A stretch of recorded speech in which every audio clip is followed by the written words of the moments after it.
Ya, halo sore, sore Pak. Ya, selamat sore. Sore. Ini Ini langsung langsung ke ke pembahasan. pembahasan aja ya. Ya, boleh. Saya tak ambil itu ya, tak ambil apa namanya oret-oretan dulu. aku minta kertas ya. Ada ambil aja. Nah, ini sudah ada. Kita nggak punya kalkulator ya. Ya wis, nggak apa-apa.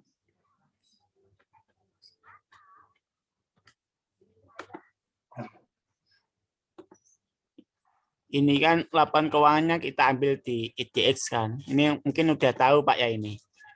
Di IDX. Ya, Iya. tahu. Nah, ini aku ambil contoh perusahaan ini, Solusi Bangun Bangsa. Cara downloadnya sudah bisa kan Pak ya? Di IDX. Ya. Di IDX. Nah, langsung Ya. ke contoh aja. Ini. Nah, ini tadi udah aku download. Kedengaran Pak ya suara Boleh saya? minta tolong dengar jelas. Ah, Minta tolong dikecilin sedikit kali ya, screen-nya biar kelihatan lebih luas ininya. oh iya. Tampilannya itu 90% mungkin. Ini udah cukup. Nah, ini cukup, lebih enak nih. Nah, yang pertama yang kita harus cari untuk membaca laporan keuangan adalah perbandingan antara aset ini, aset lancar atau tetap atau total sumber aset ini dibandingkan dengan liabilitas atau utang yang ini. Nah, ini kan ada liabilitas jangka panjang sama jangka pendek. Nah, ini diperbandingkan dulu. Terutama untuk liabilitas jangka pendek. Nih, 2.963 sama 9.736. Ini yang liabilitas. Ini misalnya jika lebih rendah daripada aset yang atas. Nah, sini.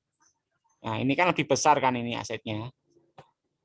Nah, Oke. otomatis perusahaan itu bersifat liquid atau dia bisa membayar utang jangka pendeknya secara lancar.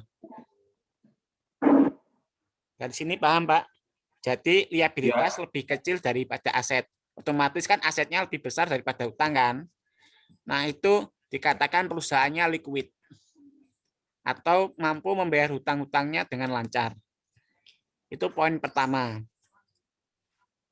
Oh, yang kita bandingkan current liabilities dibanding total aset ya. Satu ya, poin pertama.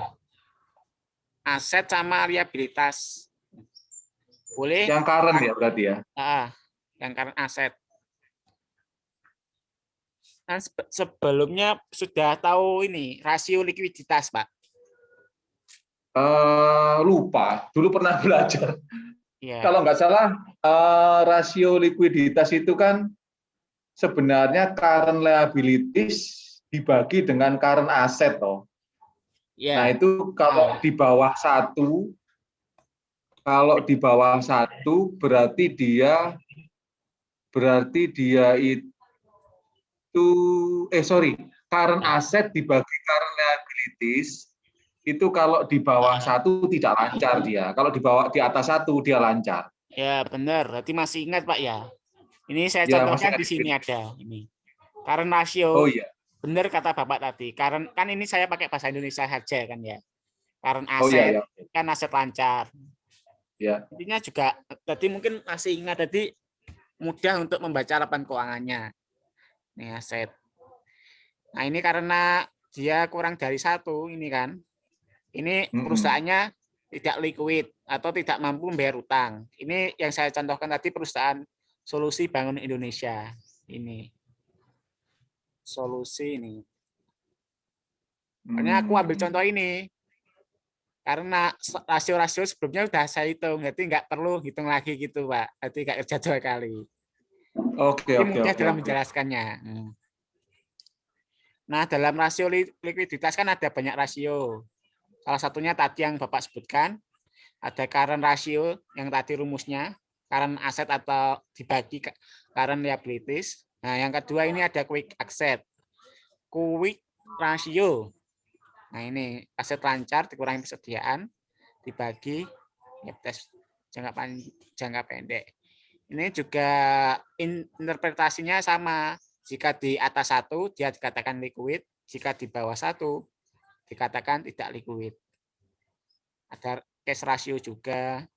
Ini mungkin bisa diingat-ingat aja. Untuk kan Bapaknya kan butuh untuk membaca laporan keuangan ini perusahaannya menguntungkan atau tidak. Mungkin begitu ya, Pak ya.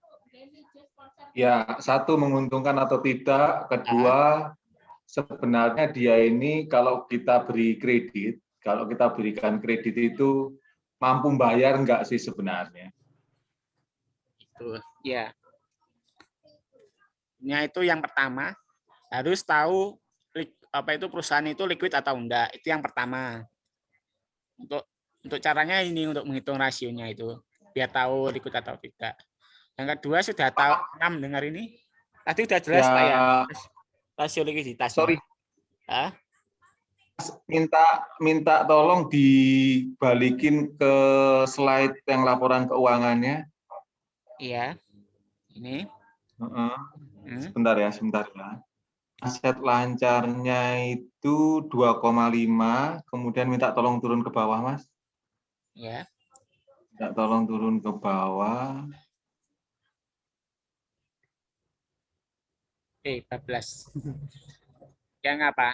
Liabilitas jangka pendek. Iya, liabilitas jangka pendeknya tadi berapa? 9. Oke.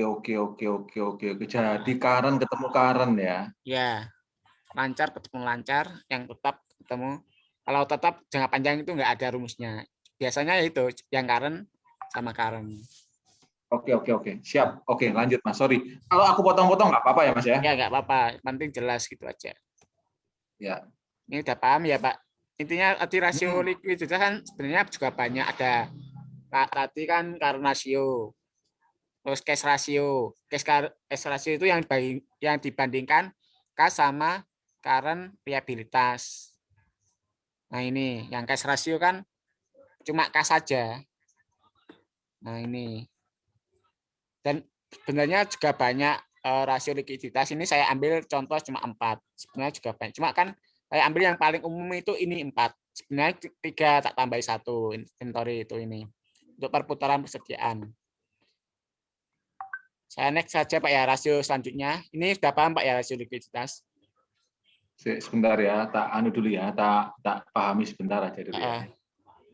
Inventory to net working capital. Inventory to net working capital. Persediaan dibagi aset lancar dikurangi liabilitas jangka pendek. Persediaan. Kas dibagi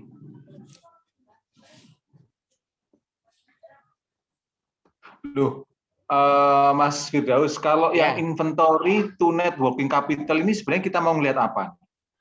Ini untuk mengetahui perputaran persediaan. Misalnya persediaannya itu kan networking kan banyak kayak perputaran gitu loh. Nah, dia itu diambilnya kas diperolehnya kas itu dari berapa persediaan yang terjual itu intinya. Oh, dapat kasnya itu dari penjualan. persediaan. Itu dapat berapa? Apakah kan biasanya ada yang hutang juga kan? Nah, itu. Terus biasanya rasio itu kan angkanya gimana?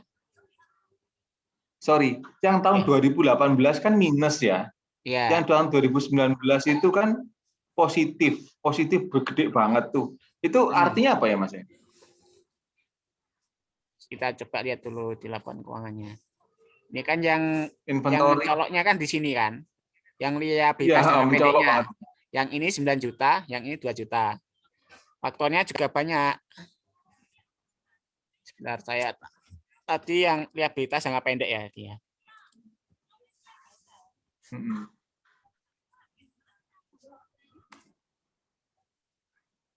Nah ini kan, ini faktornya banyak. Dia waktu membeli secara kan utang jangka pendek kan masuk utang kan. Nah salah satu yang timbulnya utang kan membeli persediaan secara kredit. Ini utang usaha.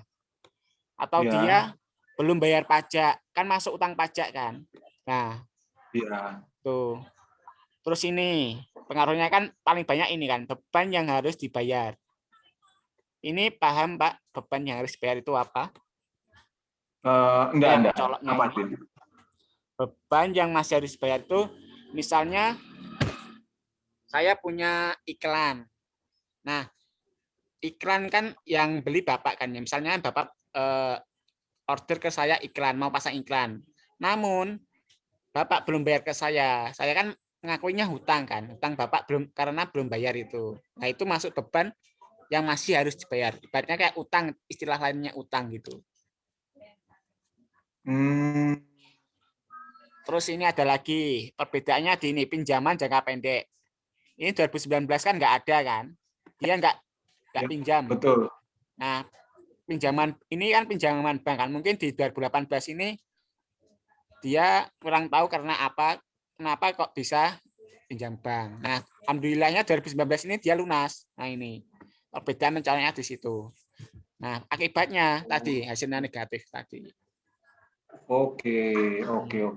Gitu. Nah, biasanya kan minimal kalau rasio kan membandingkan 2 tahun kan. Misalnya 2 tahun, 3 tahun. Nah, minimal itu 2 tahun. Jadi kita tahu bahwa dia itu perusahaannya liquid atau enggak dari membandingkan 2 tahun tadi. Di sini udah paham, Pak? Ya, paham, ngerti. Ya. Selanjutnya rasio likuiditas saya lewati, Pak ya. Ya. Lanjut ke rasio yang kedua, ada rasio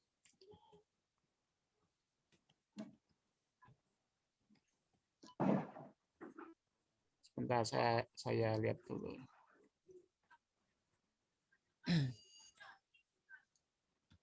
Kan ada rasio solvabilitas, profitabilitas itu.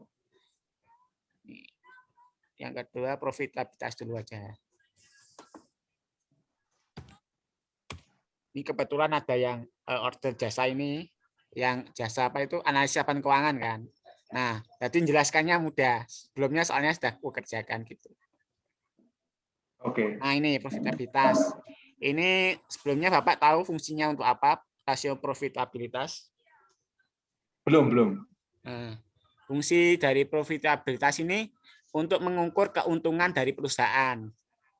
Jadi misalnya di tahun 2017 atau 2018 itu mengalami peningkatan atau enggak. Terus apa itu jika meningkat karena apa atau jika pun kurang karena apa. Itu perlu juga dianalisis. Jadi kita perlu membaca laporan keuangan melalui rasio profitabilitas juga selain menggunakan rasio likuiditas. Ini yang tak ambil 2018 sama 2019 karena ini waktu itu saya juga ada job 2017. Nah, fokusnya di sini aja Pak ya. Ya.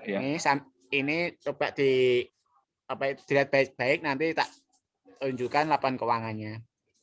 Pendapatannya ini kan 10.377 sama BPP ini dibagi ini ya Pak ya. Sudah diingat-ingat BPP itu apa ya? Beban pokok penjualan. Beban pokok penjualan. Oh, oke. Sudah tahu Pak ya beban pokok penjualan. Harga pokok intinya itu. Harga pokok jadi harga yang kita jual gini, harga pokok produksi itu harga sebelum kita mendapatkan keuntungan, harga pokoknya. Misalnya saya ingin untung 10% dari harga pokoknya 1 juta kan. Jadi saya jual 1.100.000. Saya dapat untung 100. Nah, harga pokoknya kan penjualannya 1.100.000. Saya ingin mendapatkan 10% kan. Jadi harga pokoknya 1 juta gitu. Keuntungannya 100.000. Paham, Pak? Sebentar. BPP sama HPP sama ya, Mas? Sama. Oh, oke. Istilah aja, beban pokok penjualan, ya. harga pokok penjualan.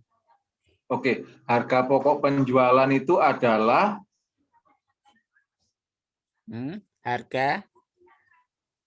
harga pokok barang sebelum ada keuntungan atau waktu impas nggak rugi nggak laba, harga pokok. Jadi harga sebelum kita dapat keuntungan atau kita belum dapat kerugian, harga pokok barang gitu. Oke. Sebentar. PT Solusi Bangun Indonesia ini perusahaan bergerak di bidang apa ya dia? Jasa Pak. Jasa ya. Jasa. Jasa apa ya Mas ya? Ini sebelumnya PT apa ya tadi ya? Indomarket atau apa? Ini perpindahan perusahaan, nama perusahaan sebelumnya saya pernah ini kok lihat. Namanya apa ya, perusahaan PT kayak Solusi Bangun. Indo apa ya? Indo supermarket atau Indo apa itu loh. Oke. Pokoknya retailer gitulah ya. Ya intinya gitu. Ini Jadi itu soalnya ganti perusahaan waktu ini. Solusi ini. Oke. Solusi Bangun Persada. Jadi pada intinya gini ya, harga pokok penjualan itu umpama nih kalau dia reseller, misalnya dia jualan katakanlah Indomie aja ya, produknya Indomie. Ya. Nah, waktu dia beli Indomie dari pabrik, ya kan? Ya. Katakanlah belinya itu 1.000 gitu ya, umpama ya. Ya. Belinya 1.000. Nah, harga 1.000 inilah yang kita sebut dengan harga pokok penjualannya gitu ya. Ya benar Pak gitu. Oke. Ya, oke, lanjut. Kan tadi rumusnya pendapatan kurangi BPP kan Pak ya. Kita lihat di laporan keuangannya. Nih. Tadi yang dilihat tahun terserah aja ini, bebas. Ini tadi tahun 2018 sama 19 ini. Ya, pendapatan kurangi BPP per pendapatan. Tinggal nyalin aja angka-angkanya ini. Oke, itu. Cuma gitu. Nah, oke. intinya kan ini pasti lebih besar kan ini. Nah, ini jika tadi, jika di atas 1 dia kalau ini profit ya, profitable kan tadi kan liquid kan. Nah, kalau profitabilitas jika di atas 1 itu istilahnya profitable atau menguntungkan perusahaannya itu. Nah, kalau di bawah 1 ini dia masih belum menguntungkan. Ini gitu. Juga ini gross profit kan menghitung rasio kotor kan, laba kotor. Nah, beda dengan net profit ini laba bersih. Jadi yang dibandingkan laba bersih sama pendapatan. Ini laba bersih. ROE ini perputaran modalnya. Kan laba bersih biasanya di akhir periode kan ditambahkan ke ekuitas kan. Nah, itu masuk ke return on equity ini, perputaran ekuitas. Itu juga dengan ini, jika perusahaannya kan udah go public, otomatis kan memiliki saham kan. Nah, kita hitung ini earning per share, laba per saham gitu. Ini jika perusahaannya udah go public atau sudah di web IDX sudah muncul, harus menghitung ini earning per share.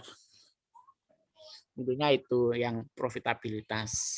Dari sini udah paham Pak profitabilitas? Ya. Jadi intinya kalau dia masih di bawah 1, perusahaan ini dikatakan belum profitable ya. Ya, belum menguntungkan. Kalau sudah di atas 1 berarti dia sudah menguntungkan gitu ya. Ya, benar Pak. Seperti itu. Oke.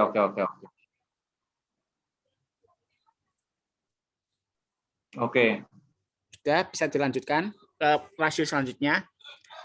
Ya.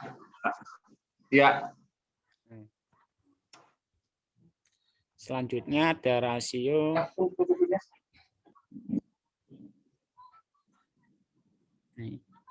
solvabilitas. Sudah pernah mendengar Pak rasio solvabilitas? Ini.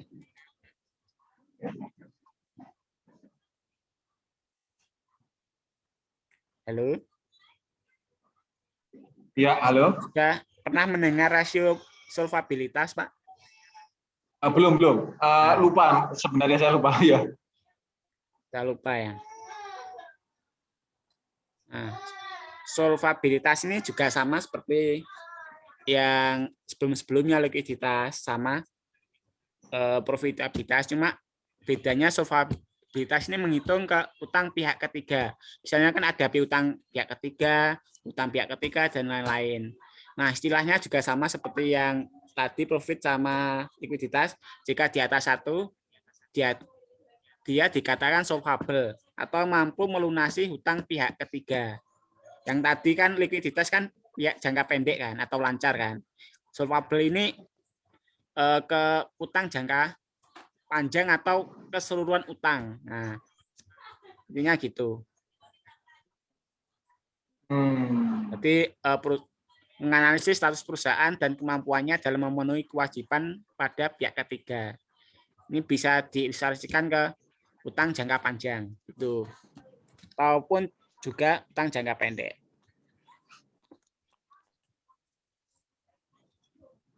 Dari sini udah paham Pak mengenai fungsi maupun arti dari solvabilitas? Ya, ya. Jadi ini kemampuan dia membayar utang ya. Ya, kemampuan dia membayar pinjamannya ya.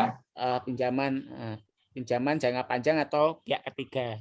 Jadi kan bedanya yang tadi sama likuiditas kan, kalau likuiditas kan untuk jangka pendek. Nah, kalau ini bisa jangka pendek, bisa jangka panjang atau total dari kedua-duanya untuk pihak ketiga. Oh, nah, gitu. Oke. Ya. Aku tahu perbedaannya ya. Nah, sebenarnya ini juga rumusnya banyak. Cuma yang sering digunakan ini rasio DAR atau debt to asset ratio, DAR sama long term ini. Ini yang paling umum digunakan untuk rasio solvabilitas. Oke. Ini angka interpretasinya juga sama seperti tadi. Jika di atas 1, ini kan di atas 1 yang ini, yang DAR ini. Jadi dia dikatakan solvable atau mampu melunasi hutang-hutang jangka panjang atau hutang pihak ketiganya. Ya. Nah, kalau biasanya membaca pankuan itu juga melihat ini. Membandingkan semua DAR yang 2017 kan 633. Ini 66. Ini juga dianalisis. Nah, cara analisisnya gini. Ini kan beda koma kan ya. Tapi meskipun beda koma tetap harus dianalisis. Oke. Itu tadi Gitu apa namanya tadi. dari tahun 2017. Mas, bentar ya, aku di sini hujan suaranya nggak jelas. Aku pakai dulu ya, headset dulu sebentar Mas ya. Iya Pak. Nggak apa-apa.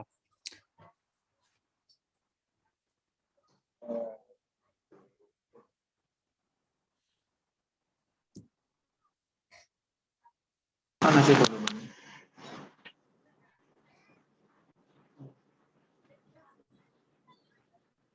Ini right.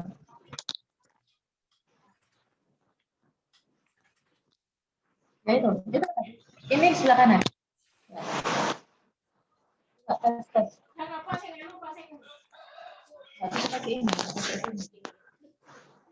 Mana? Halo, iya. Mas, dengar suaraku? Ya, kedengaran. Nah, sip. Ini aku lebih enak nih. Ini yang perlu diperbandingkan kan total liabilitas sama aset kan, sesuai rumusnya. Kita lihat total liabilitas sama total aset.